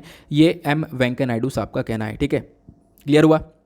तो एम वेंकैया नायडू साहब ने वाइस प्रेसिडेंट ऑफ इंडिया क्या क्या लिखा, आई होप आप लोगों को सारी बातें समझ में आ चुकी होंगी। ठीक है, क्या क्या इन्फॉर्मेशन यहाँ पर इन्होंने मेंशन करी हैं, क्लियर हुआ। तो ये था हमारा पूरा कंप्लीट आर्टिकल, ये मैंने आपको बता दिया कि क्या क्या यहाँ पर इनकी इन्फॉर्मेशन वगैरह देखने को मिल रही है। नाउ इसी के साथ हमारा लेक्चर समाप्त होता है, लेकिन समाप्त होने से पहले मैं आप लोगों को वर्ल्ड पेज पर लेकर चलता हूँ, क्योंकि हमने वर्ल्ड पेज के कोई आर्टिकल देखे नहीं है, तो वर्ल्ड पेज पर भी एक बार नज़र मार लेते हैं, उससे पहले कि हमने सारे आर्टिकल्स ऑलरेडी कवर कर लिए हैं। वर्ल्ड पेज पर देखोगे तो ये आर्टिकल है कि बात की गई है कि भाई जो श्रीलंका है वो बेसिकली यहाँ पर अभी बहुत सारे क्राइसिस में, आपको पता है हालात काफ़ी ख़राब हैं। तो अभी यहाँ पर ये यूएसए जा रहे हैं, यूएसए पहुँच चुके हैं, जहाँ पे मांग ये है कि भाई जो इंटरनेशनल मॉनेटरी फंड है यहाँ से $4 बिलियन तक का पैसा निकाला जाएगा, इसकी मांग की जा रही है। उसके बाद नॉर्थ कोरिया के बारे में चर्चा की गई। नॉर्थ कोरिया ने एक वेपन बोल्स्टरिंग जो है न्यूक्लियर कैपेबिलिटी, इसकी टेस्टिंग करी है। तो कुछ खास आर्टिकल नहीं है जो एग्जाम से लेट हो पाए, तो इस वजह से यहाँ पर कोई ऐसा इंपॉर्टेंट आर्टिकल देखने को मिलेगा नहीं। बाकी आपके लिए जो मेंस का क्वेश्चन है वो मैंने स्टार्टिंग में रख रखा है, सॉरी हाँ वहाँ पर रख रखा है, मैं आपको बता देता हूँ। मेंस का क्वेश्चन क्या है, तो आज का मेरा इसका क्वेश्चन है, discuss the issues faced by female entrepreneurs in male dominated business. तो बहुत सारी जो फीमेल एंटरप्रेन्योर्स हैं उनको क्या क्या प्रॉब्लम्स फेस करनी पड़ती हैं मेल डोमिनेटेड बिजनेसेस के अंदर, तो ये आपको बताना है, ठीक है। तो एक अच्छा मतलब क्वेश्चन है जिसको लेकर काफ़ी अच्छे अच्छे आप पॉइंट ऑफ व्यूज़ लिख सकते हो। तो एक अच्छे से पॉइंट ऑफ व्यू देखते हैं यहाँ पर कैसी थिंकिंग है आपकी, तो इसके बेसिस पर हम लोग आगे देखेंगे, ठीक है। बाकी अप्रोच क्या रहना चाहिए, आपका कुछ डेटा दो कि वेमेन का स्टेटस भारत के अंदर क्या है।